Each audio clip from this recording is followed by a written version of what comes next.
Et bonjour à tous, aujourd'hui on se retrouve pour que je vous présente mon test des ASICS Fujispid 3, donc le modèle dans sa troisième version de la marque Nippon. Avant qu'on commence, je vous précise comme d'habitude que ce test n'est pas rémunéré, mais que la marque m'a fourni le matériel gracieusement pour qu'il soit réalisé. Je les en remercie. Alors je sais pas si vous vous souvenez, si vous suivez les tests matériels que je réalise régulièrement, vous devez vous rappeler qu'il y a à peu près un an, j'avais testé la Fujispid 2, donc le modèle numéro 2 de la Fujispid, qui lui-même, sans surprise, était une évolution de la Fujispid 1. Alors, il y a eu pas mal d'évolutions de la version 1 à la version 2. Moi, j'ai pas eu la version 1 entre les mains, j'ai juste fait des comparatifs entre ce que j'ai vu sur Internet et ce que j'avais entre les mains dans le test que j'avais réalisé de la version 2. Et il y a eu, j'ai l'impression qu'il y a quand même eu moins d'évolution entre le modèle 2 et 3 qu'entre le modèle 1 et 2. Vous allez vite comprendre pourquoi. Bon, déjà, peut-être qu'une des raisons, c'est parce que la Fujispid 2 était super aboutie. En tout cas, c'est les retours que je faisais dans mon test, si vous le réécoutez. Je trouvais que c'était vraiment une super réussite cette chaussure. J'en avais fait le test vraiment en intégralité. Et en plus de ça, j'avais couru l'intégrale des causes des Templiers avec elle.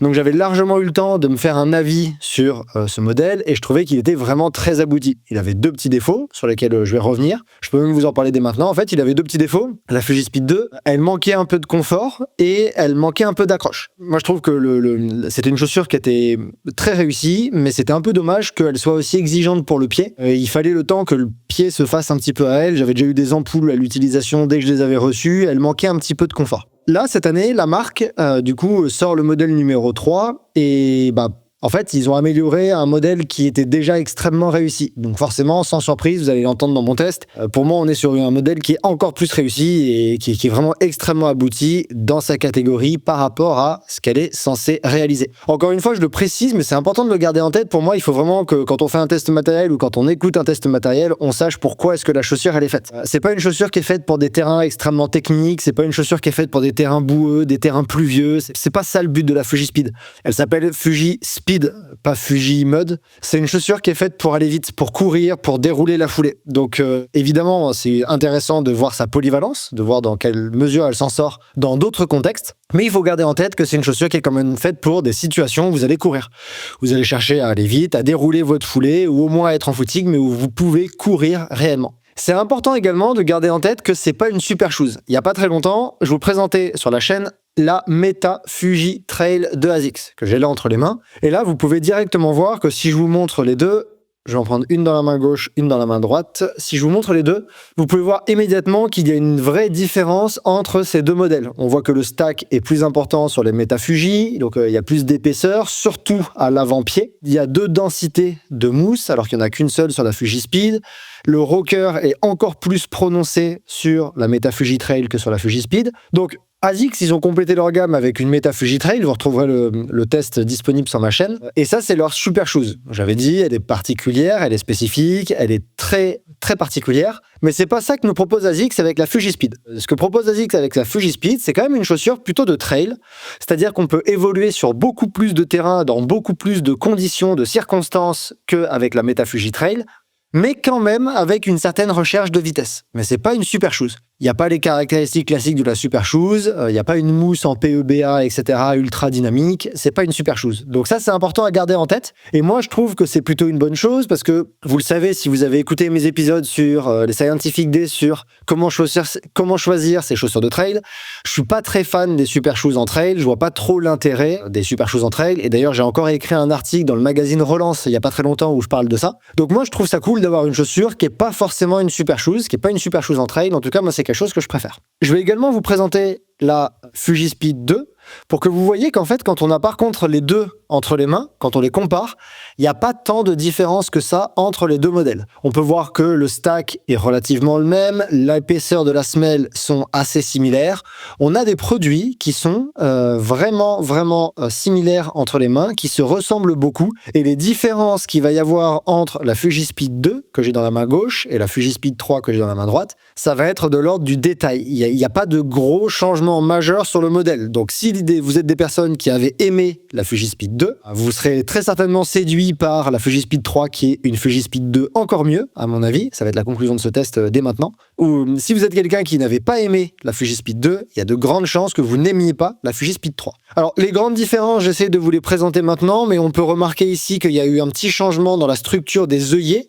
Avant, c'était des passants en tissu qui permettaient de faire passer les lacets, et c'était cousu par-dessus le mesh. Là, en fait, ils ont fait des espèces de trous dans le mesh avec une corde rigide pour que le laçant de la chaussure passe. Je ne saurais pas vous expliquer ce choix, mais en tout cas, c'est quelque chose qu'on observe sur la chaussure. Il y a une autre grande différence qui n'est pas visible là à la caméra. Il faut vraiment rentrer dans la chaussure, mettre la main dedans. C'est en fait la quantité de structure moelleuses qui ont été rajoutées à l'intérieur de la Fujispid 3 comparativement à la Fujispid 2. Dans la Fujispid 2, justement, il y avait ce manque de confort un petit peu, le fait que c'était une chaussure un peu raide, c'était pas très amorti sous la languette, on sentait vite les lacets, le contrefort qui est rigide pouvait vite frotter sur le tendon d'Achille et faire une ampoule, en tout cas moi j'avais eu ça. Là, le but de la Fujispid 3, ASICS a beaucoup retravaillé là-dessus, ils ont beaucoup fait le job sur cette partie-là de la chaussure.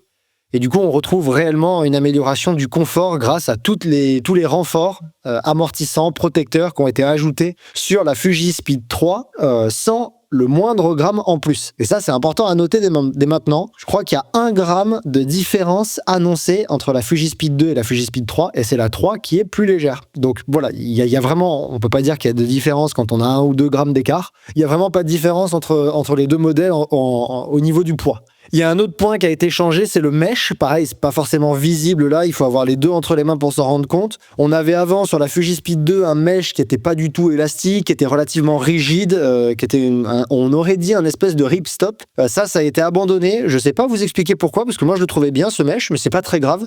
Là, on a sur la Fujispid 3, on a en fait un mesh qui est conçu en espèce de double épaisseur avec une partie respirante protectrice par-dessus et une sous-couche un peu plus douce, un peu plus moelleuse dessous.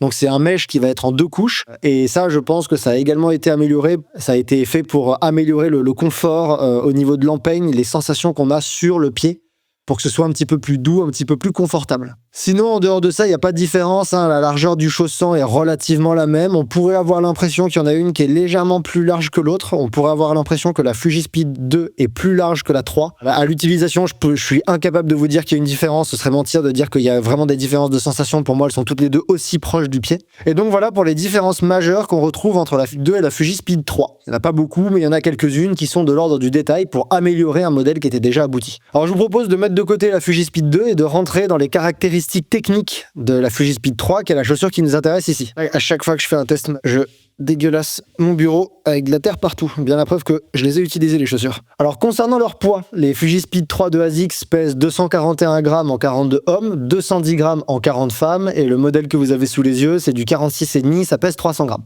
Concernant la hauteur du stack au talon, on est à 24 mm, le stack à l'avant du pied, on est à 19 mm, ce qui donne au total un drop de 5 mm. Au niveau du mesh, comme je vous l'ai dit, il y a un changement par rapport à la Fujispid 2 avec la disparition de ce qu'ils appelaient le neck skin au profit d'une structure en double épaisseur, légèrement plus respirante et confortable, surtout plus confortable. Et aussi, ASICS annonce que la résistance du mesh a été augmentée. Concernant le laçage, c'est un laçage classique avec des lacets plats et des coutures prononcées qui sont comme des crans, exactement comme sur la Fujispid 2, et qui permettent de prévenir le délaçage. On a des mousses dans la languette, dessous les lacets à l'intérieur, pour ne pas sentir le serrage. On a également, comme je vous l'ai dit, une disparition des œillets au profit de passants intégrés au mesh et sous la forme d'une petite cordelette. La semelle extérieure, c'est une semelle ASICS Grip avec des crampons de 3 mm.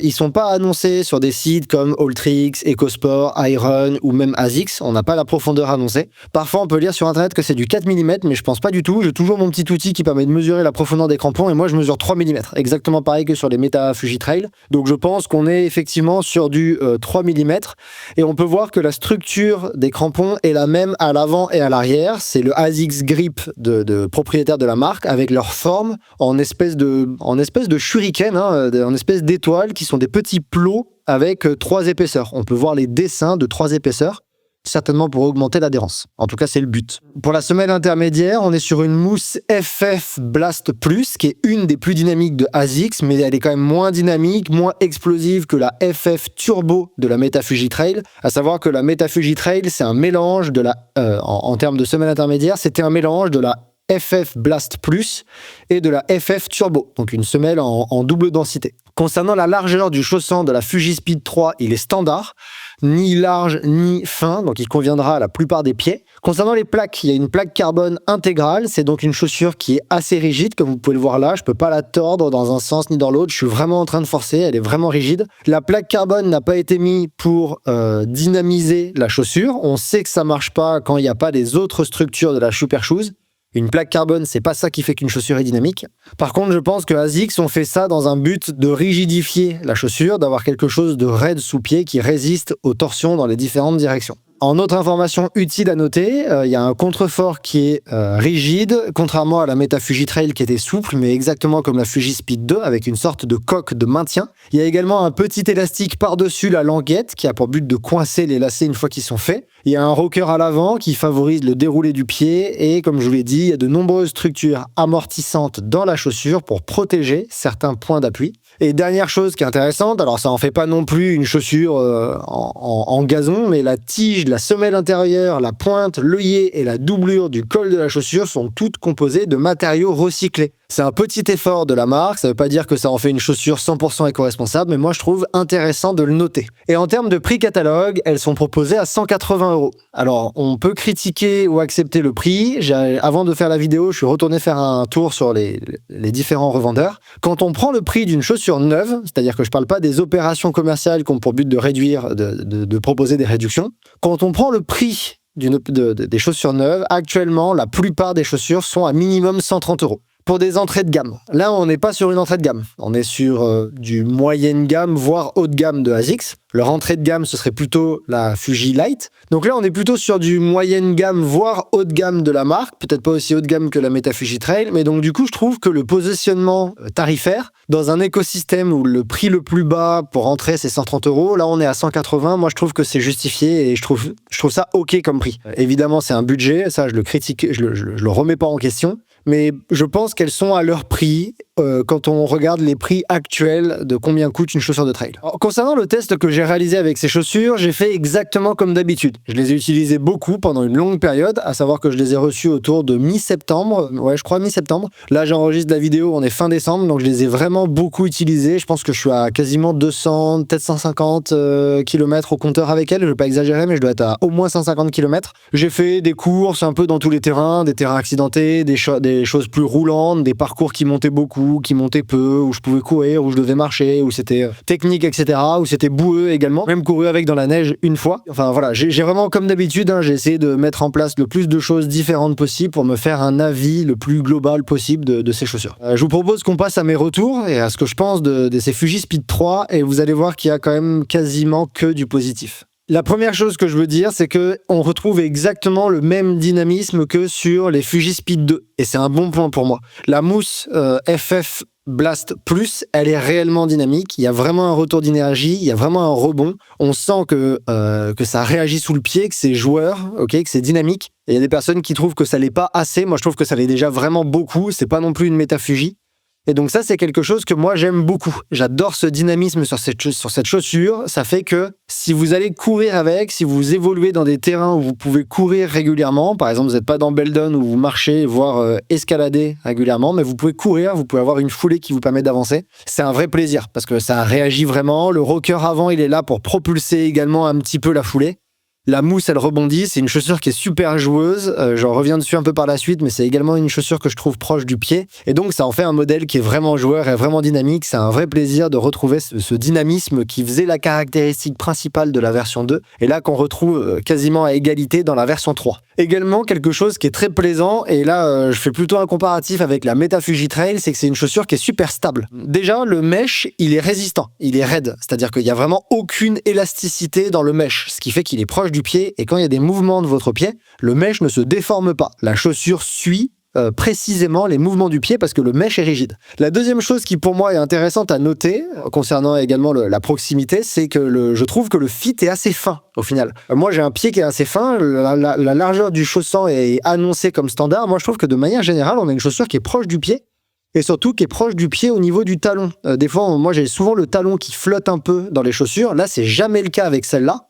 Et du coup, j'adore cette sensation d'avoir vraiment le talon un peu coquet. Je reviens dessus par la suite. Mais ça, du coup, ça fait une chaussure qui est vraiment proche du pied. Donc ça, c'est la première chose qui va participer à une sensation de stabilité. Deuxième chose, le stack est pas très élevé. À l'arrière, On est à 24 mm. Vous le voyez, hein, c'est une chaussure qui est plutôt basse. Alors, c'est pas non plus une chaussure minimaliste, faut pas exagérer. Mais c'est une chaussure qui est plutôt basse. Et cette combinaison entre le fait d'avoir le pied relativement bas, je trouve, relativement proche du sol, avec un drop qui est pas non plus très élevé. 5 mm, c'est pas très élevé comme stack. Et cette proximité de la chaussure autour du pied, ça fait qu'on a une très bonne stabilité et une très bonne réaction de la chaussure au mouvement qu'on veut lui donner. J'ai déjà eu des chaussures où quand on bouge le pied, on peut avoir le pied qui bouge à l'intérieur, la chaussure elle est un petit peu souple et du coup c'est pas très agréable, et c'est pas du tout ce qu'on a avec la Fuji-Speed 3. On a une chaussure qui est super stable, qui est super précise, et ça moi j'ai vraiment beaucoup aimé, c'est un point positif de la chaussure. D'ailleurs je pense qu'il y a un autre point qui participe à cette stabilité, j'ai du mal à vous le montrer, mais en fait le talon là, il est vraiment raide, là je suis vraiment en train d'appuyer et ça se déforme pas.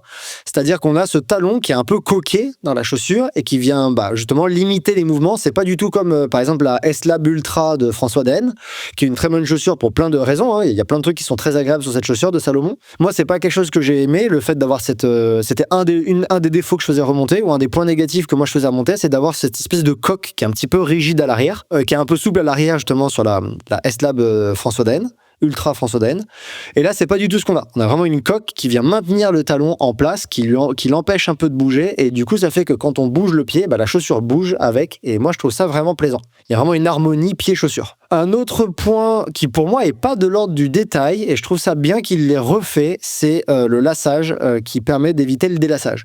En fait, ces petits crans qu'on a sur les lacets, ça fait vraiment le job, ça évite que les lacets se défassent. Et ça, c'est plaisant parce que je trouve qu'il n'y a rien de plus insupportable qu'avoir des lacets qui sont tout lisses et qui se défont facilement. Donc là, ça fait des lacets qui sont un peu rugueux, qui sont crantés, donc ils vont pas se défaire. Il n'y a même pas besoin de faire de double nœud. Moi, je le fais quasiment tout le temps. Et en fait, là, il n'y a pas du tout besoin parce qu'avec un simple nœud, ça tient parfaitement. C'est un petit détail. C'est un petit détail de laçage qui est plaisant. Également, un petit détail qui est plaisant et qu'il n'y avait pas sur la Meta Fuji Trail, c'est que les lacets sont assez longs pour réellement utiliser le dernier passant, qui est bonus, que tout le monde n'utilise pas. Le passant bonus, il y a plein de chaussures qui le proposent. Il y a plein de chaussures qui proposent également des lacets qui sont trop courts pour les utiliser. Donc je trouve ça un peu dommage. C'était le cas de la Meta Fuji Trail. Il est proposé, moi j'en ai besoin, mais je peux pas l'utiliser parce que les lacets sont trop courts. Et là, au final, on peut les utiliser pour de vrai parce qu'il y a une vraie longueur de lacets. Et donc ça, je trouve ça cool. C'est du détail, les lacets, mais c'est un détail qui mérite d'être soulevé. Et le dernier point ultra positif que je veux faire remonter sur cette Fuji Speed 3, c'est son confort. Et c'est pour moi le point le plus important à garder en tête par rapport à la Fuji Speed 2, c'est qu'ils ont enfin réellement amélioré le confort de la chaussure. Il n'y a pas de raison qu'une chaussure qui soit ultra dynamique, faite pour courir vite et qui ait du répondant, soit inconfortable. Et c'était un peu le défaut de la Fuji Speed 2. Le contrefort pouvait irriter, le mesh n'était pas très agréable sur le pied, ça pouvait un petit peu frotter. Bref, il y avait plein de choses qui pouvaient faire qu'on manquait de confort. Et là, c'était un des deux seuls points négatifs que j'avais fait remonter dans mon test. Et là, la marque a complètement corrigé ça. Déjà, au niveau du contrefort, c'est là où il y a la plus grosse différence. On a une protection qui est présente tout autour du talon et du tendon d'Achille, ce qui fait que c'est pas possible d'avoir de frottement qui génère des ampoules. On a exactement la même chose là, au niveau de l'empeigne, au niveau de l'entrée du pied dans l'empeigne, sur les côtés des malléoles, qui vient justement se mettre dessous les malléoles, avec une structure qui est moelleuse et qui est confortable. Donc c'est vraiment ultra confort. Il y a un peu plus de moelleux sous la languette qui permet de protéger les lacets et de jamais les sentir. Donc là aussi, c'est très confortable. Le mesh à l'intérieur, il est moins raide, il est moins rugueux que l'ancienne version. Et du coup, ça fait qu'on a vraiment quelque chose qui est agréable autour du pied. On a également des petites structures moelleuses là, à l'intérieur, le long de la chaussure. C'est vraiment très fin, c'est du détail, mais c'est vraiment fait pour venir proposer des structures amortissantes, confortable tout autour du pied. Et donc pour moi, ça c'est vraiment une réussite. Alors la mousse est moelleuse, c'est pas une mousse qui est ultra raide, donc déjà on avait cette espèce de confort sous le pied, cet amorti qui était généreux, qui était agréable. Généreux, bon, 24 mm de stack, mais qui était agréable. Et là, ASICS, ils sont venus compléter ce moelleux de la semelle intermédiaire, avec également du confort tout à l'intérieur de la chaussure, sur toute l'empeigne, et ça pour moi c'est vraiment une très bonne chose, c'est une amélioration, c'est celle que j'attendais, et je suis super content qu'il l'ait fait. Donc je viens de le dire, un des seuls défauts que j'avais fait remonter sur la Fuji Speed 2 a été corrigé. Ça concernait un certain manque de confort à l'intérieur de la chaussure, autour du pied. Petite pause dans ce test matériel. Si cet épisode vous plaît, je vous invite à aimer la vidéo, la commenter, la partager et à vous abonner à ma chaîne en activant les notifications pour ne rater aucune de mes publications. Je vous invite également à vous rendre sur le site courirmieux.fr où vous retrouverez ce test version écrite. Si vous souhaitez découvrir mes autres épisodes, comme les Scientific Day, qui vous aident à progresser en trail et en running avec la science, ou les rencontres, qui interviewent des athlètes évoluant à haut niveau, rendez-vous sur ma chaîne YouTube ou sur n'importe quelle plateforme de podcast. Pour ceux qui souhaitent suivre les coulisses de Courir Mieux, mes aventures sportives et mes entraînements, mais également découvrir d'autres contenus, vous pouvez me retrouver sur Instagram à @courirmieux. Et enfin, pour les plus assoiffés de connaissances, on se retrouve sur le Patreon de Courir Mieux, où contre une petite participation financière qui me soutient, vous aurez accès à des vidéos privées, des échanges avec ses membres et moi-même, et à la possibilité de poser vos questions à mes invités. Pour me soutenir, vous pouvez d'ailleurs également utiliser un des liens affiliés en description qui rétribue dans une petite partie mon travail. Tous les liens sont dans la description. La pause est terminée, on retourne à ce test matériel. J'avais également fait remonter sur les Fujispid 2 un deuxième point négatif, quelque chose qui, moi, m'avait insatisfait. C'était un manque d'accroche. Et ça, malheureusement, il n'y a pas eu de changement. Malheureusement, parce que moi, j'aime les chaussures qui ont une grosse accroche. Là, on n'est pas non plus sur une accroche qui est complètement lisse. Je trouve par exemple que les crampons de la Meta Fuji Trail, ils sont relativement lisses et que l'accroche est encore moins bonne. On n'est pas non plus là-dessus, mais on n'est pas sur une S-Lab Genesis, on n'est pas sur une Lova, on n'est pas sur une Tomir de normal, on n'est pas sur une chaussure qui a un gros mordant. Ce qui fait que selon ce que vous recherchez, ça peut plus ou moins vous satisfaire. Si vous évoluez beaucoup dans des terrains qui sont boueux, qui sont glissants, des herbes mouillées, des choses où vous avez besoin d'une grosse accroche, d'un gros mordant, ou alors si vous, c'est quelque chose que vous souhaitez, que vous recherchez, forcément, vous risquez d'être déçu. Vous risquez d'être déçu parce que vous n'allez pas retrouver ce côté mordant de la chaussure dans le sol. Si vous êtes quelqu'un qui évolue sur des terrains qui sont relativement secs, qui sont compacts, vous risquez de ne pas en avoir besoin. C'est-à-dire que, en fait, la plupart des sorties que j'ai fait sur des terrains un peu plus roulants que là où j'évolue habituellement, c'était vraiment largement suffisant.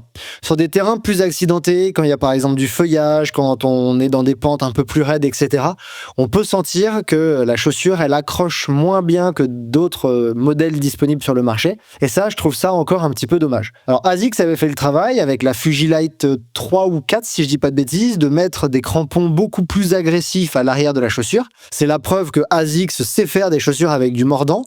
Peut-être que c'est pas ce qu'ils recherchent sur la Fujispid 3, je peux pas critiquer les choix, moi je vous dis juste ce que j'ai ressenti sous le pied, donc c'est ni positif ni négatif, c'est quelque chose que moi j'ai pas ressenti et donc je voulais souligner. Je trouve que ces plots là, déjà ils sont pas très efficaces, ces plots en étoile, en tout cas moi, alors c'est multidirectionnel, ok, bon, moi personnellement j'ai pas le sentiment que ce soit ultra efficace en termes d'accroche par rapport aux autres modèles que j'ai pu tester en tout cas. Et donc j'aurais bien aimé une Fujispid avec un petit peu plus de mordant, des crampons peut-être un petit peu plus profonds, des structures un petit peu différentes qui permettent de vraiment accrocher. Je sais pas trop comment ils pourraient faire, mais voilà, c'est ça que j'aimerais bien voir comme évolution sur la Fujispid 4, peut-être l'an prochain. Je sais pas trop ce qu'ils vont développer, mais voilà, c'est quasiment le seul point négatif, on va dire, en tout cas le seul retour négatif que je pourrais faire sur cette chaussure, c'est un manque de mordant au niveau des crampons. Bon, en conclusion, vous l'avez compris, c'est une chaussure qui est très dynamique, qui est très confortable, qui a un bel amorti, qui a beaucoup de répondants, qui est très joueuse, avec laquelle on peut courir. C'est un vrai plaisir de courir avec elle,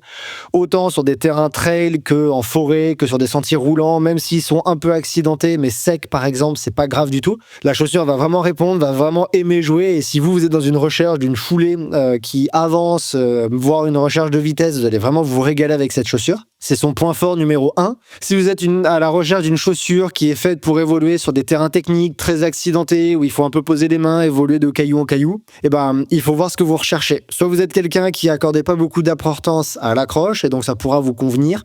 Soit vous aimez bien une chaussure qui a une accroche très prononcée, avec des crampons très mordants, et dans ce cas-là, c'est pas forcément le modèle qu'il vous faut. Moi, ça, c'est une chaussure que j'imagine parfaite à utiliser sur vraiment beaucoup de courses différentes. Je vous donne des exemples, mais par exemple, sur des temps pliés, c'est utilisable. Sur un UTMB, pour moi, c'est largement utilisable. C'est du moment qu'on apprécie ce genre de chaussure et qu'on veut pas plus de confort. Sur des courses du UTMB, comme des CCC, des choses comme ça, c'est exactement une chaussure qu'on pourrait prendre pour ça. Pour des courses comme l'UT4M, pas à l'intégrale, parce qu'il y a des parties un peu accidentées. Mais des fois, certains 40, des choses comme ça peut être vraiment une très bonne option. Donc voilà, il y a vraiment beaucoup de situations où j'envisage que je peux utiliser celle-ci, et il y a plus de situations exceptionnelles où j'envisage que je ne peux pas l'utiliser que de situations où je pourrais l'utiliser parce qu'elles sont vraiment nombreuses. Voilà, c'est tout pour ce test des Meta Fuji-Speed 3 de ASICS. Si vous avez des questions, n'hésitez pas à me les écrire en commentaire ou à venir me les écrire sur Instagram. Je me ferai un plaisir de vous répondre. J'ai peut-être pas tout couvert. Vous retrouverez également ce test sur le site si jamais vous le souhaitez. Et sinon, je vous dis à très bientôt pour un autre test matériel. Parcourez à mieux.